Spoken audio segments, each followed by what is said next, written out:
Hi and welcome to Wilde. Today I'm here with a Boston-based artist called Abigail Ory, and she's going to be telling us all about her latest single, Waves. Hi Abigail, how are you? I'm doing well. How are you? I'm good, thank you. It's so exciting to have somebody from America over on here. It's a first international artist for us. Really is a pleasure to have you here. So you are based in Boston, but you're not originally from Boston. I'm from right outside of Boston. Oh, okay. So I'm actually, so technically I'm from like a neighboring city of Boston, and then we moved like a little bit farther outside of Boston, but Boston area is where I am from. What's the music scene like, the way you're from? Well, I mean, I think Boston has a lot of great music to offer. I mean, we have both Berklee School of Music, which has some great people in a lot of genres, but I guess it's particularly known for jazz. And then we also have New England Conservatory, which also has a lot of really fabulous musicians. There's a lot of like basement shows. That's sort of the world that I'm most familiar with, because concert tickets here are like super expensive. But there's a lot of people sort of making their own things, which I find really cool. Nice, very nice.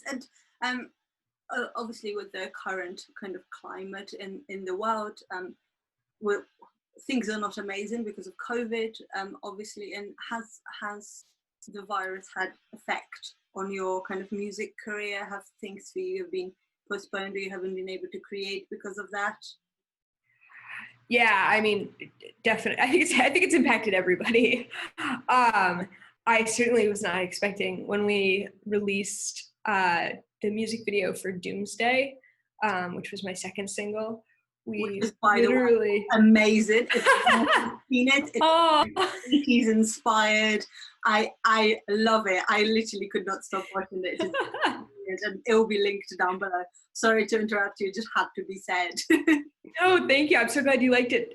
When we released that, it was like the weekend that all the college students in the US were getting sent home. Right. And we were not expecting that. It was already going to be wrapped up that weekend. It was looking like, and we can tweak endlessly, so it could have gone on much longer, but it was heading towards completion, barreling towards completion, and then everybody had to go home, and we were like, oh, interesting.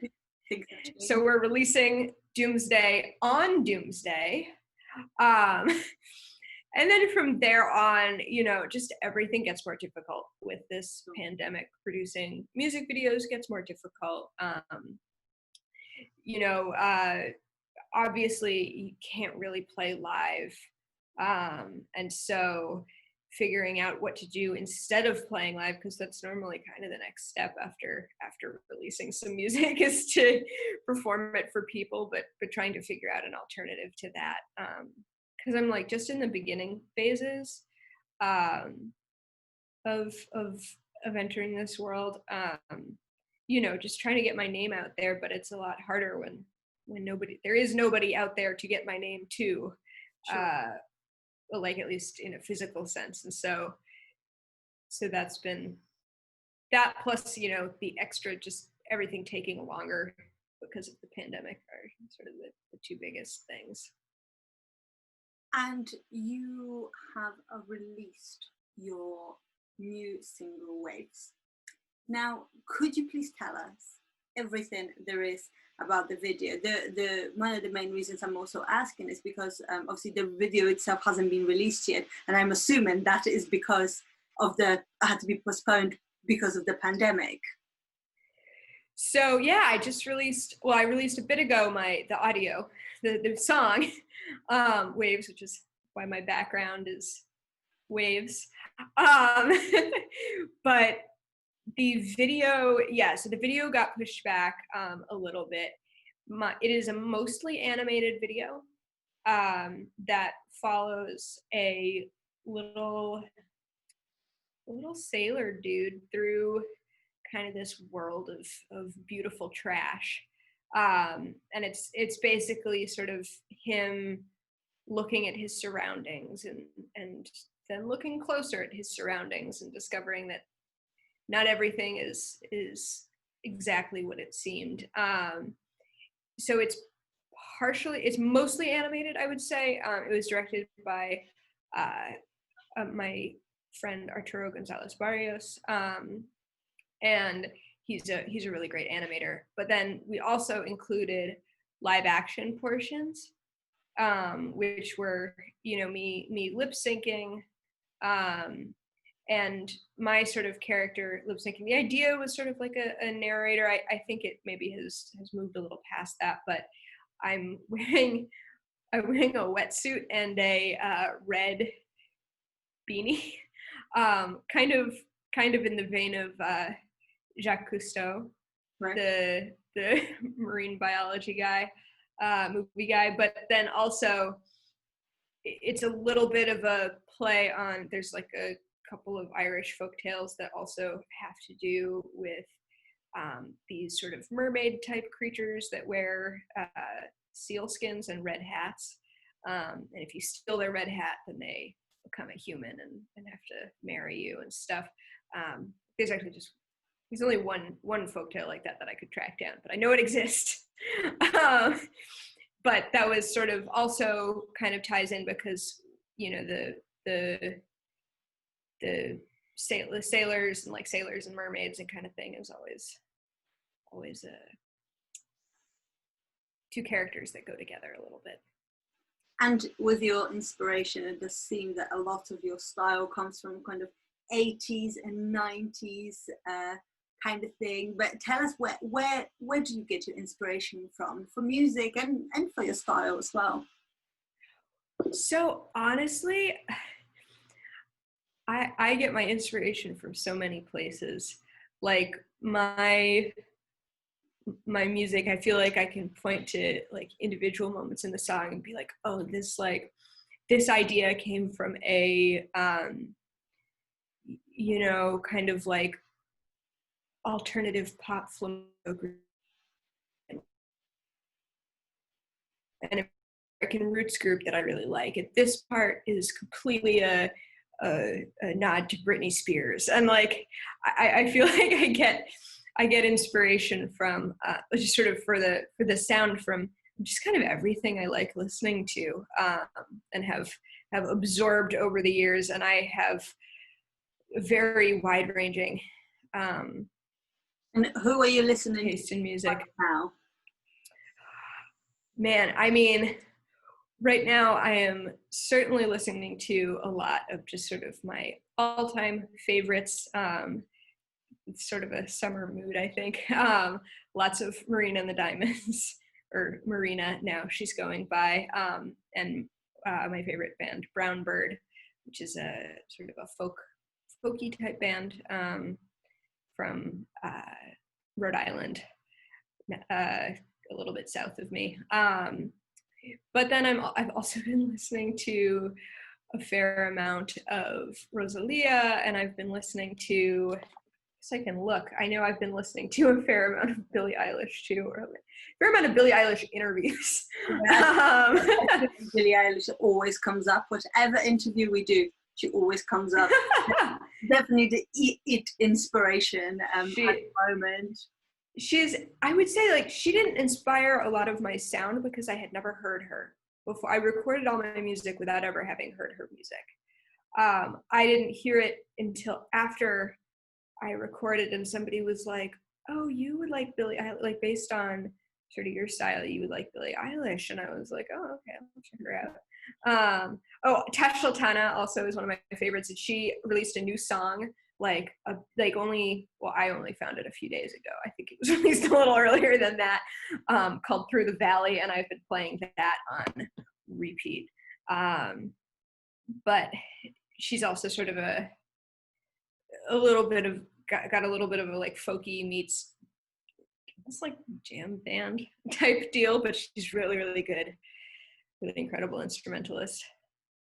And you said that you're fairly new to the music industry. So where did the love for music come from for you, and when did you kind of decide you want to pursue this?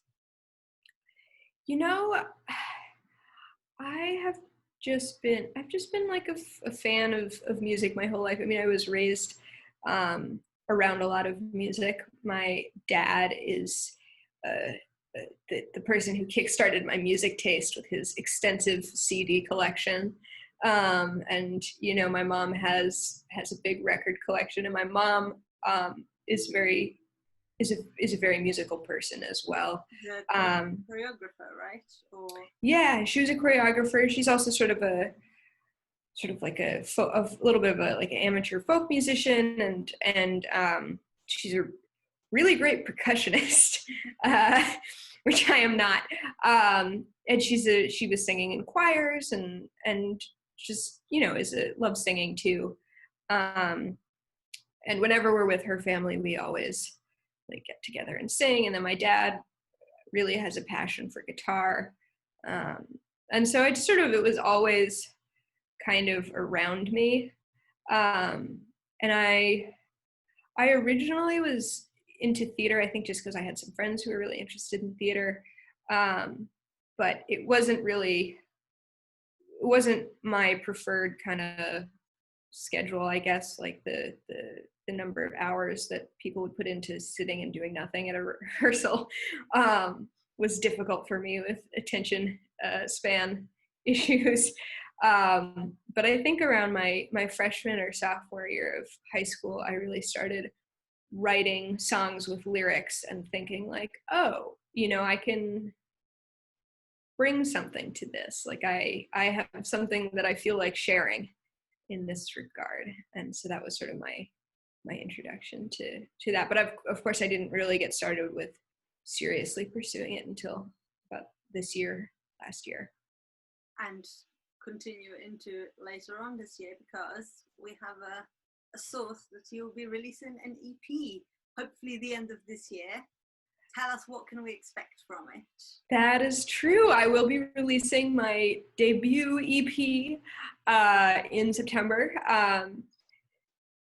currently titled Don't Mind Me.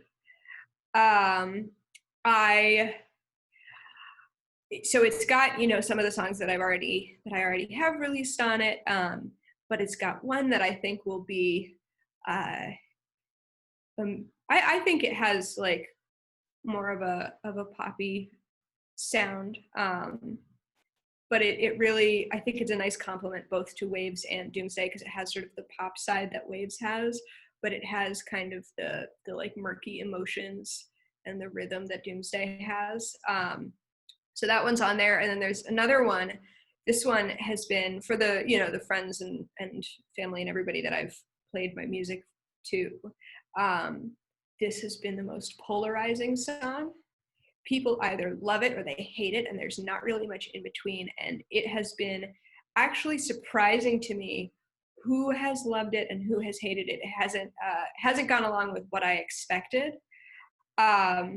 It, I think, is lyrically my most strange song. It definitely is out of the, as my self-described genre is weird pop. It is the weird side of that for sure. You have got this sort of vibe about you, like you said, that it's really charming and it's really interested, and I think that's what makes it so different and cool from other people, and what really, you know, brings people in. I mean, as soon as I heard Waves, I was like, you know, this is amazing, this is beautiful, and you know, you're saying that you haven't had much experience in music. When I heard Waves the first time, I thought that you were a highly established artist, because it was amazing, and I think Doomsday obviously really captures your personality as well. So we're so excited to hear all of the EP, and yeah, just see what else you have kind of hiding up your sleeve for her. But thank you so much for coming to the interview today. You have been an absolute delight to have on here. Thank you for having me. This was so much fun. This is my first video recorded interview, and also the first interview where I kind of like spoke off the cuff, like didn't write down notes or anything for nerves. I'm sure it's not your last, and I hope it's not the last one with Wilde as well. All of Fingers crossed. Fingers crossed indeed. And all of Abigail's details will be left down below, so you can check out her music video, her latest music, and her socials as well. So please do go check them out, and we'll see you guys next time. Woo! Thank you.